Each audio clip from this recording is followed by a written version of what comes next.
Shalom, selamat pagi menjelang siang. Salam sejahtera dalam kasih Tuhan kita Yesus Kristus. Saya percaya ada Tuhan bersama dengan kita di tempat ini. Haleluya saudara-saudaraku. Haleluya. Ada sukacita dalam Tuhan tentunya ya. Kesadaran kita bahwa kita menyadari bahwa hidup kita semua karena campur tangan Tuhan. Haleluya. Tadi kita naikkan lagu apa? Ku bersyukur, ku bersyukur. Buat apa saudaraku? Buat kasih setia Tuhan. Luar biasa saudara. Dua kata ini dipadukan jadi satu ya. Itu jadi satu kalimat yang menakjubkan, yang ajaib. Ya, kalimat yang membuat hidup kita itu penuh dengan anugerah Tuhan. Hidup kita tuh bersemangat di dalam Tuhan. Saudara bisa jenuh, saudara bisa bete, orang bilangnya bosan, atau mungkin istilah sekarang anak muda ya apa, belum move on ya dari segala kondisi keadaan yang ada. Tetapi saya percaya kalau kita sudah mendengar kata kasih setia Tuhan, maka di sanalah kita memperoleh satu hal yang luar biasa. Haleluya saudaraku. Nah hari ini saudara-saudaraku, izinkan saya untuk menyampaikan firman Tuhan. Saya tinggalkan dulu yang khotbah tema kita mengenai tempat-tempat bersejarah, di mana saya sudah sampaikan tentang Sodom dan Gomora, Laut Mati, Betel, dan minggu lalu tentang Tanah Goshen. Hari ini saudaraku, saya ingin supaya kita kembali diingatkan reaksi kita, sikap kita, dan bagaimana ya kekuatan apa yang kita miliki dalam hidup ini waktu Tuhan akan datang kali yang kedua. Kita percaya saudaraku. Perlu saya terus sampaikan juga menjelang waktu yang dinantikan oleh orang percaya yang sungguh-sungguh di dalam Tuhan ya.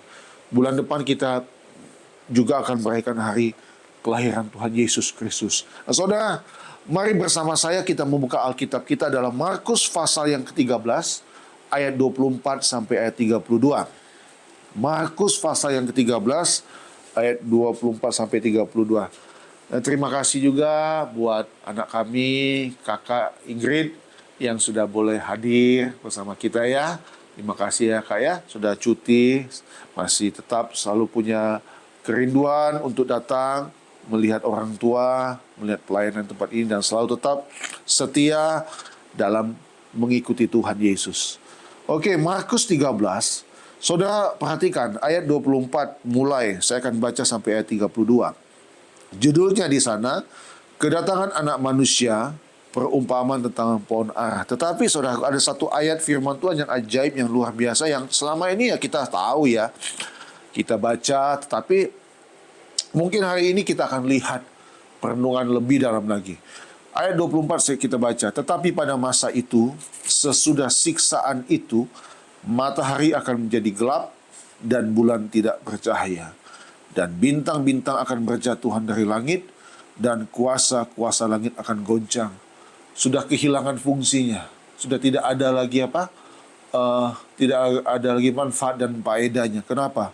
Pada waktu itu, orang apa saudaraku akan melihat anak manusia datang dalam awan-awan dengan segala kekuasaan dan kemuliaannya.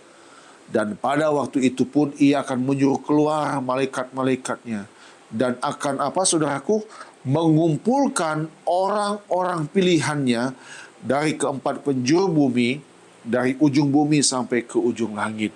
Perhatikan juga ayat 28 sampai ayat 32. Nanti ada satu ayat yang akan kita kedepankan, saya bahas bagi kita semua. Ayat 28, tariklah pelajaran dari perumpamaan tentang pohon ara. Apabila ranting-rantingnya melembut dan mulai bertunas, kamu tahu bahwa musim panas sudah dekat. Demikian juga jika kamu lihat hal-hal itu terjadi, ketahuilah bahwa waktunya sudah dekat, sudah di ambang pintu. Aku berkata kepadamu, sesungguhnya angkatan ini tidak akan berlalu sebelum semuanya itu terjadi. Saudara, saya mau ayat 31 kita baca bersama-sama, karena ayat inilah yang akan kita sharekan, kita kupas pada hari ini. 1, 2, 3.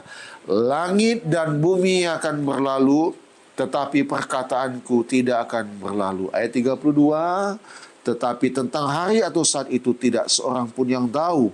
Malaikat-malaikat surga tidak, dan anak pun tidak, hanya Bapa saja. Saudara lihat, matahari sudah tidak bersinar, bulan sudah tidak bercahaya, bintang-bintang akan berjatuhan.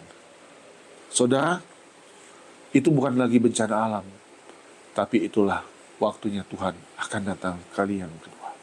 Ya, kita bersyukur hari ini masih diberikan kesempatan oleh Tuhan untuk kita bisa beribadah pada hari ini.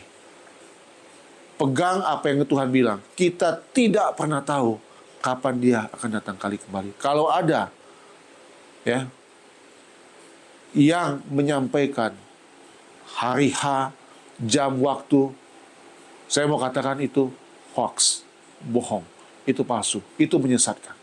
Karena Alkitab katakan tentang hari dan saat itu seorang pun tidak ada yang tahu.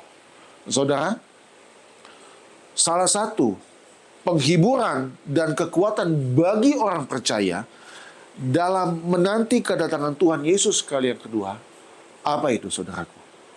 Adalah firman Tuhan yang tadi kita sudah baca. Langit dan bumi akan berlalu, tetapi perkataanku tidak akan berlalu. Dan saya kasih judul khotbah pada hari ini, firman yang kekal. Ya, firman yang kekal. Nah, saudara-saudaraku perhatikan. Orang Kristen, saya dan saudara, ya, siapa bilang kita selalu running well, everything is okay, semua baik-baik saja? Tidak, saudara. Kita ini tetap hadapi banyak tantangan dalam hidup ini. Benar bukan? Ya kan?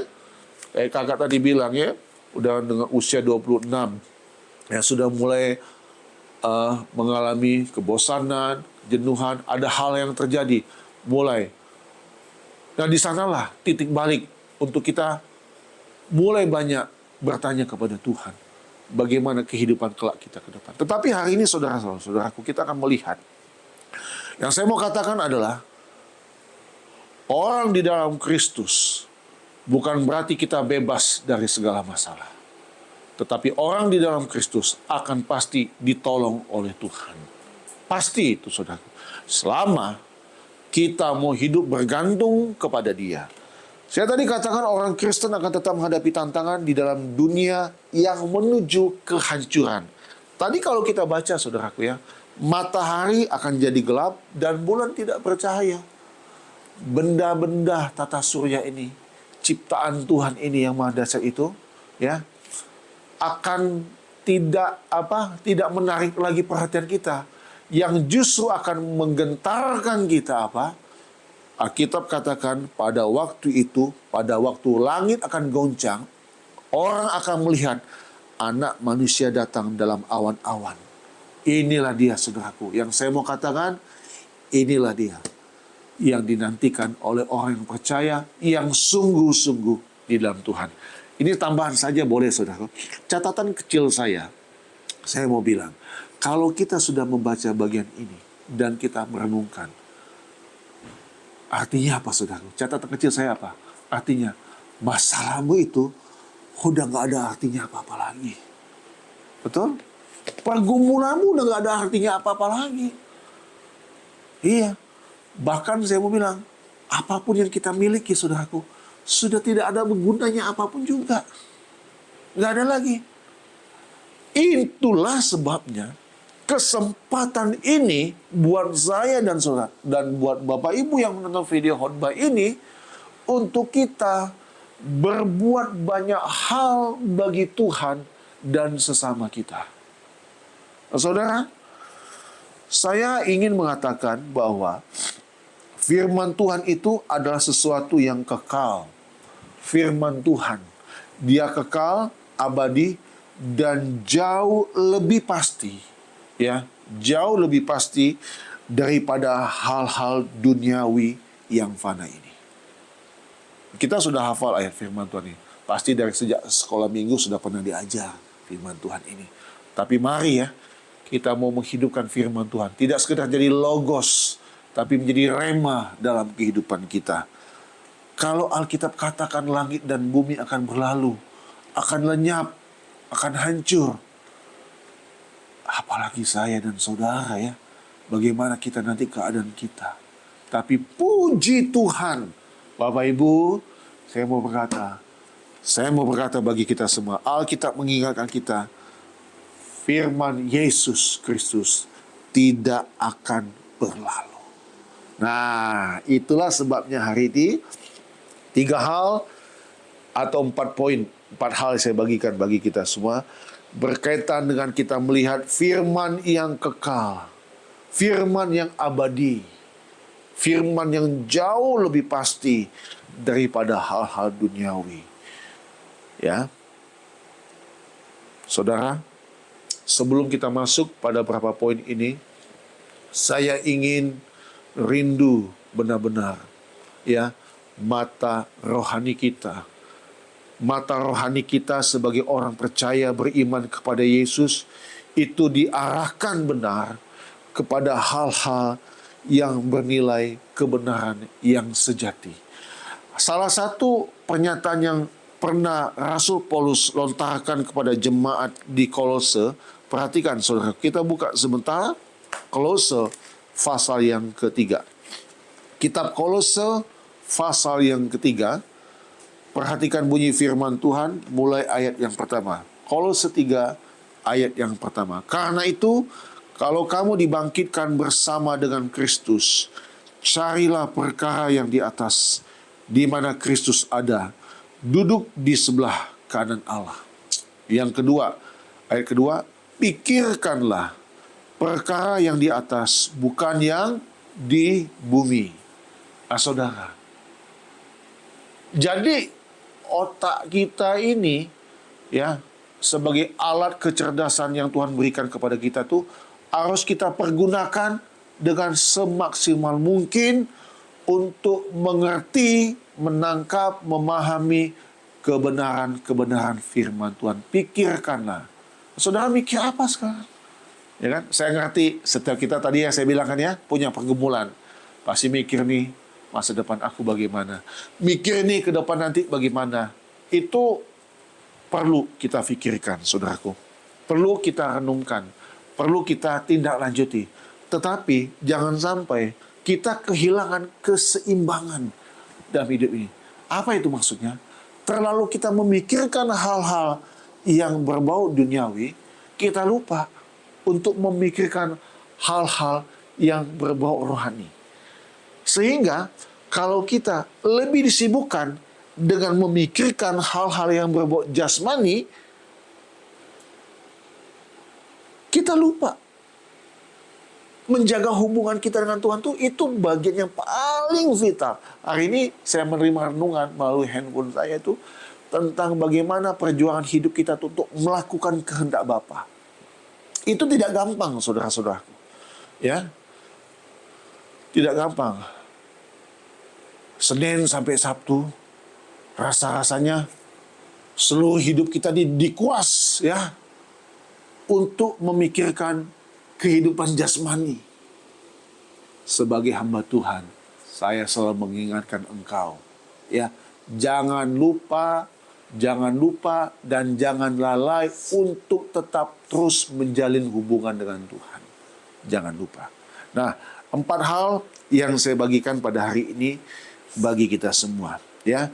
Mari saudara-saudaraku, karena kita punya firman Allah, firman Yesus yang kekal, firman Tuhan yang abadi yang luar biasa, maka ada 4 hal yang harus kita lakukan, yang kita renungkan, yang kita pikirkan, dan harus kita punya keberanian untuk melakukan hal itu. Mari bersama saya kita buka yang pertama.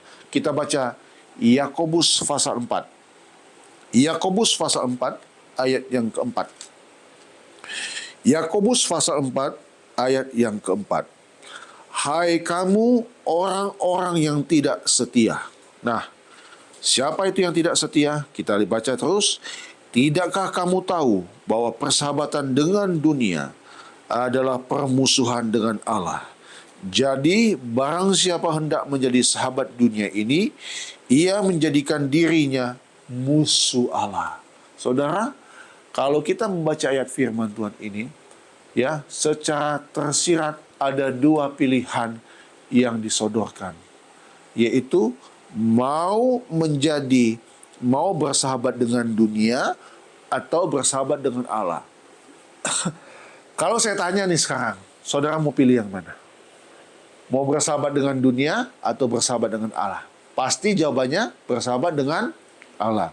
Yang pertama, saudaraku, ya, yang pertama, kita mau berusaha untuk tidak mencintai atau tidak bersahabat dengan dunia ini. Mengapa?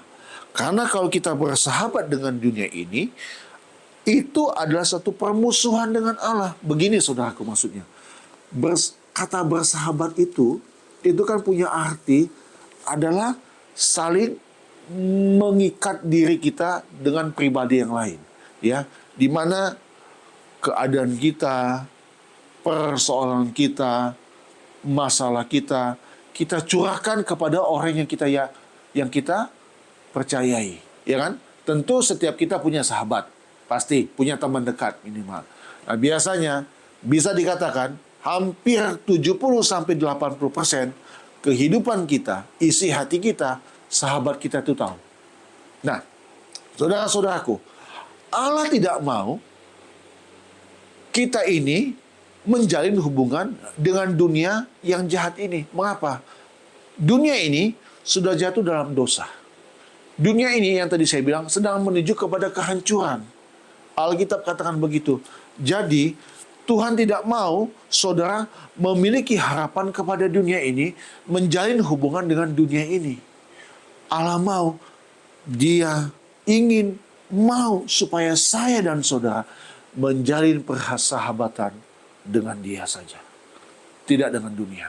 Saudara, bukankah ikan yang ada di dalam laut itu bukan ikan yang asin? Ya kan? Dia ada di dalam laut yang rasanya asin. Tapi ikan itu tidak asin. Nah, seharusnya seperti itulah saya dan saudara. Walaupun kita ada dalam dunia yang jahat ini, nilai-nilai kebenaran kita, nilai-nilai rohani, nilai-nilai Kristus harus ada dalam setiap kehidupan kita. Minggu lalu saya bicara tentang tanah Goshen. Ya, bagaimana waktu tanah Goshen itu, waktu di Mesir itu, saudaraku, ada tulah yang terjadi di Mesir itu. Tanah Goshen itu secara khusus itu dijaga, dilindungi oleh Tuhan supaya kutuk atau tulah itu tidak terjadi juga di tanah Goshen. Karena di tanah Goshen itu ada orang-orang pilihan Tuhan. Ada umat kesayangan Tuhan, orang Israel. Nah, Bapak Ibu, saya percaya kalau kita menjalin hubungan kita dengan Tuhan, tidak bersahabat dengan dunia ini, maka saya percaya kita adalah orang yang setia di dalam Tuhan. Yuk, jangan kuras energimu untuk dunia, saudaraku. Jangan. Wasting time. Buang-buang waktu. Ya, kalau Tuhan sudah membawa hidupmu untuk bekerja di satu instansi, satu lembaga, serius dan sungguh-sungguhlah engkau di sana. Ya, hidupmu harus jadi berkat di sana. Teladani Yesus bersikap. Ya, jaga mulut kita, jaga sikap kita. Ya, bekerja dengan profesional, bekerja dengan setia.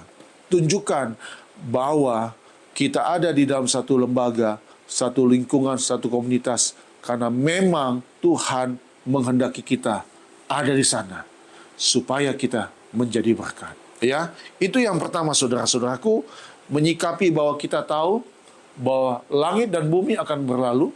Kita punya firman Tuhan yang kekal, yang abadi, yaitu satu, tidak mencintai dan bersahabat dengan dunia ini. Yang kedua, saudaraku, mari kita buka Mazmur 119.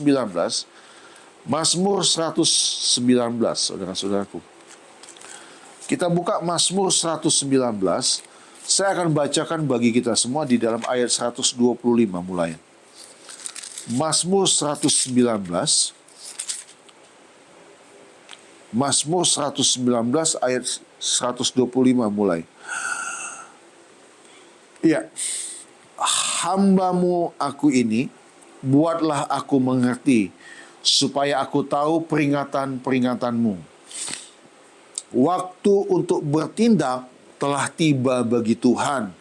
Mereka telah merombak Taurat-Mu. Nah, ayat 127, perhatikan saudara. Itulah sebabnya aku apa saudaraku? Mencintai perintah-perintah-Mu lebih daripada emas, bahkan daripada emas tua. Ayat 128, itulah sebabnya aku apa saudaraku? Hidup jujur sesuai dengan segala titah-Mu, segala jalan dusta aku benci. Yang kedua saudaraku, mencintai firman Tuhan. Artinya mencintai Tuhan Yesus yang adalah firman yang hidup. Kalau saya mengambil contoh untuk ayat ini, artinya saudara dan saya diminta untuk mencintai firman Tuhan dan melihat, memandang firman Tuhan itu lebih daripada emas, bahkan daripada emas tua. Jadi harga emas tua itu saudaraku tidak sebanding dengan perkataan firman Tuhan. Ini lebih mudah untuk melihatnya. Tadi kita membaca, ya, itulah sebabnya aku mencintai perintah-perintah-Mu. Mengapa kita harus mencintai perintah-perintah Tuhan? Karena firman Tuhan itu adalah Tuhan Yesus sendiri. Kita tahu bersama, Dia adalah firman yang hidup, saudara-saudaraku. Ya, bulan depan kita akan merayakan hari kenataan Tuhan. Dia datang. Dia firman yang hidup. Dia datang ke dalam dunia ini. Nah, maukah engkau mencintai perintah-perintah Tuhan? Maukah engkau mengasihi Tuhan? Itu menjadi satu persoalan dalam hidup kita, saudara-saudaraku. Ya, kalau kita sudah sibuk dengan segala urusan kita, pekerjaan kita, saya cuma mengingatkan sebagai hamba Tuhan, jangan jalani kehidupan rohanimu karena kewajiban. Ya, jangan masuk dalam satu ibadah karena itu kewajiban, tapi kita menjalani kehidupan rohani kita karena itu kerinduan kita, karena kita mencintai Tuhan, karena kita mencintai firman Tuhan. Haleluya, saudara-saudaraku. Ya, setiap hari kami membaca firman Tuhan. Ya, rasanya nggak akan pernah selesai. Karena memang tidak akan pernah selesai, saudaraku. Maksudnya begini, saudaraku. Setiap hari itu kita baca firman Tuhan. Dari Kejadian sampai kita Wahyu. Balik lagi, malam kita baca Perjanjian Lama. Pagi kita baca Perjanjian Baru. Dan setiap kita baca firman Tuhan, saudaraku, selalu akan ada hal-hal yang baru dalam hidup ini. Selalu akan ada hal yang luar biasa. Dan itu tergantung kita. Saya jujur, saya mau katakan, saya setiap hari baca kitab Amsal. Setiap hari, secara pribadi saya, buat pribadi, saya baca kitab Amsal sesuai dengan tanggal. Sekarang tanggal 9. Kita baca. Besok pun kita baca lagi Amsal. Saudara, untuk mencintai firman Tuhan itu kayak begitu. Dulu ya, waktu zaman kita masih sekolah, ya, saudaraku, belum zaman handphone, ya kan? Kalau kita menyukai lawan jenis kita, itu biasanya dulu ya, pakai surat, ya kan? Menyatakan isi hati, pakai surat. Nah sekarang saudara-saudaraku, Tuhan itu sayang kepada saya dan saudara. Waktu kita membaca firman Tuhan, kita seperti melihat Tuhan. Haleluya, ayo semangat. Semangat saudara-saudara. Mencintai Tuhan, artinya mencintai Tuhan Yesus yang adalah firman hidup. Masih ada 2 lagi loh saudara-saudaraku. Masih ada 1, 2, 3, 4. Ada 4, 5 ayat firman Tuhan yang saya bagikan ya. Oke. Yang ketiga saudara-saudaraku. Yang ketiga ya. Karena Yesus akan datang kali yang kedua, kegoncangan dunia ini akan semakin nyata, alam semesta akan hancur semuanya, tapi firman Tuhan itu kekal abadi. Yang ketiga, Yang ketiga, mari kita membuka 1 Korintus 6 ayat 17. Tolong Kakak Ingrid, tolong bacakan 1 Korintus 6 ayat yang ke-17. 1 Korintus pasal 6 ayat yang ke-17. 1 Korintus pasal 6. Ya, tolong dibaca. 1 Korintus 6 ayat yang ke-17. Tetapi siapa yang mengikatkan dirinya pada Tuhan menjadi satu roh dengan Dia. Katakan amin. Yang ketiga, memiliki hubungan yang kuat, hubungan yang intim dengan Tuhan.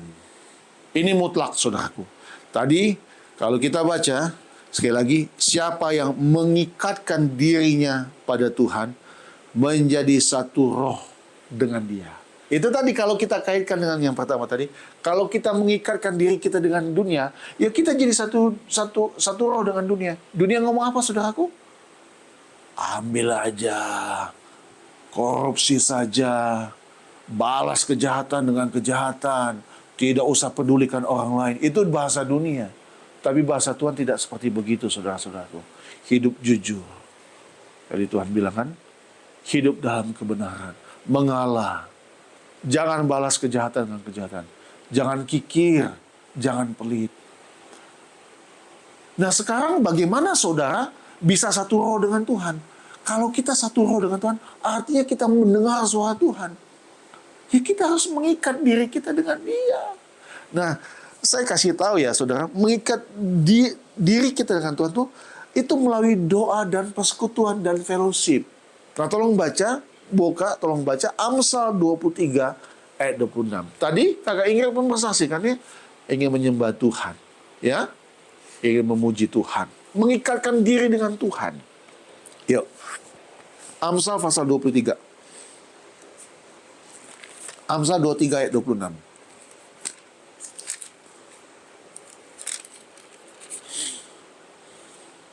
Iya, tolong baca Amsal 23 ayat 26. Tolong. Amsal 23 ayat 26. Hai anakku, berikanlah hatimu kepadaku, biarlah matamu senang dengan jalan-jalanmu. Apa? Berikan apa? Hatimu kepadaku. Ini yang kalau mau terikat dengan Tuhan. Ayo. Ya, saudara-saudaraku, kita lihat gambaran dunia yang gelap ini. Di mana-mana. Bagi dunia, percayaan hal yang biasa. Bagi orang dunia, maaf ya, perselingkuhan hal yang biasa. Tapi kalau kita memberikan hati kita untuk Tuhan, kita akan melihat mata kita tuh senang memandang jalan-jalan Tuhan. Sehingga yang ketiga nih, memiliki hubungan yang kuat dengan Tuhan itu dengan cara doa, persekutuan, fellowship dengan Tuhan, terikat dengan Tuhan, dan tidak bisa terlepas dari Tuhan. Kita tergantung penuh dari Tuhan. Rasa-rasanya saudara, kita punya perasaan, aduh, kalau nggak berdoa tuh kayak gimana? Nah sekarang saya mau tanya, bagi Bapak Ibu ya, yang juga menonton video ini, saudara kalau bekerja, mau nggak telat datang ke kantor? Nggak mau kan? Mau tergesa-gesa, cepat-cepat, ya kan? Coba kalau untuk Tuhan, santai, biasa-biasa aja, santai. Saya menerapkan di dalam pelayanannya, kita on time, tepat waktu. Ya, kita mulai ibadah tepat waktu. Kita duduk berlutut menyembah Tuhan. Ya, kita belajar untuk menyenangkan hati Tuhan. Oke, saudara-saudaraku, itu yang ketiga. Nah, yang keempat, yang terakhir, yang tidak kalah pentingnya. Dan tidak kalah pentingnya, karena ini menyangkut bagaimana kita memandang dunia, tapi kita punya hubungan yang kuat dengan sesama kita. Mari buka Amsal pasal 4. Amsal pasal 4.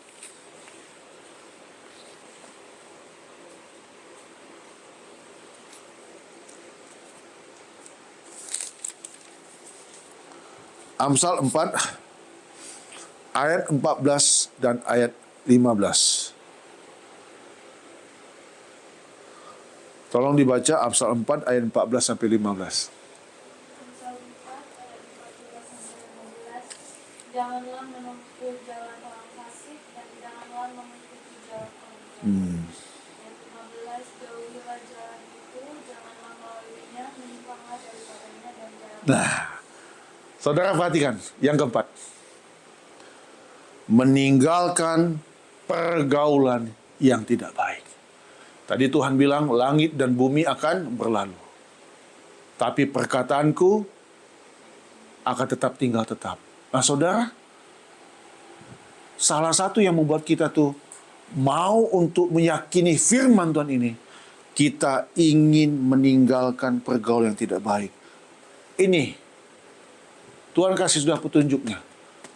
Di Korintus juga bilang kan, kebiasaan yang baik itu pergaulan yang buruk merusak kebiasaan yang baik. Ini Alkitab katakan jangan menempuh jalan orang fasik. Saya ingat dalam Mazmur juga katakan, ya, jangan bergaul dengan orang pencemooh, dengan orang fasik. Ini firman Tuhan bilang jangan menempuh jalan orang fasik, jangan mengikuti jalan orang jahat. Ya, jangan saudaraku. Demi Tuhan Yesus Kristus yang baik dan penuh dengan kebaikan itu, jangan mengikuti jalan orang jahat. Kalau engkau melihat ada orang berbuat jahat, jangan mengikuti jalan orang jahat itu. Bahkan engkau doakan orang itu supaya hatinya dijamah Tuhan, dia bertobat dan berbalik mengikuti Tuhan. Kemudian jauhi jalan itu, jangan melaluinya. Jangan coba-coba, saudara, mencemplungkan diri dengan kejahatan. Saudara tahu bahaya narkoba, ya? Saudara tahu bahaya pergaulan bebas. Kemudian tadi dibilang, menyimpanglah daripadanya dan jalanlah terus. Ya. Yuk, jangan tergoda dengan bujuk rayu dunia. Tadi saya katakan, ya, waktu kita berdoa buat kakak, ya, jangan tergoda dengan bisikan dunia ini. Iblis dengan segala kekuatannya ingin menghancurkan hidupku dan hidupmu. Ingin menghabisi kita semua. Tapi puji Tuhan, kasih setia Tuhan lebih dari segala-galanya. Jadi pentingnya untuk menjauhkan hal ini agar kita tetap berkenan di dalam Tuhan. Nah saudara, segala sesuatu dalam dunia ini akan berlalu. Hancur, tidak ada yang abadi. Tapi kasih Tuhan Yesus abadi untuk selamanya. Hidup di dunia ini hanyalah persiapan untuk memasuki hidup kekal bersama Tuhan Yesus di sorga. Tolong katakan amin. Haleluya. Yang pertama, jangan bersahabat dengan dunia. Yang kedua, cintai firman Tuhan. Yang ketiga, jalin hubungan yang kuat dengan Tuhan. Terhubung selalu dengan Tuhan. Yang keempat, tinggalkan pergaulan yang tidak baik. Ya, berdoa, banyak baca Alkitab, banyak merenungkan firman Tuhan, maka hikmat Tuhan pasti diberikan kepadamu. Tuhan Yesus berkati hidup kita. Tuhan Yesus menolong kita selalu. Mari semua kita bangkit berdiri. Haleluya. Puji Tuhan.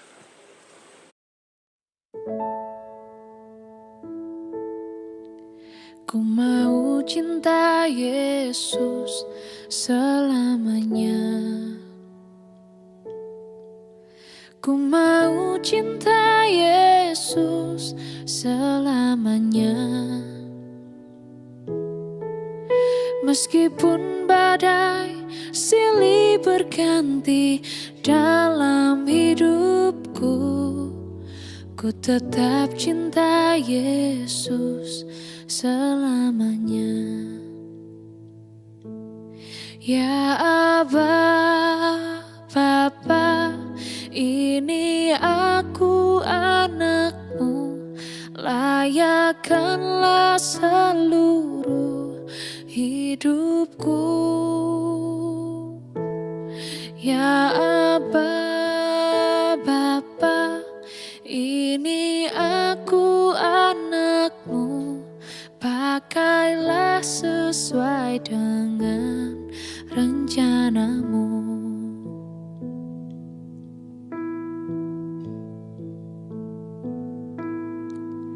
Ku mau cinta Yesus selamanya. Ku mau cinta Yesus Yesus selamanya.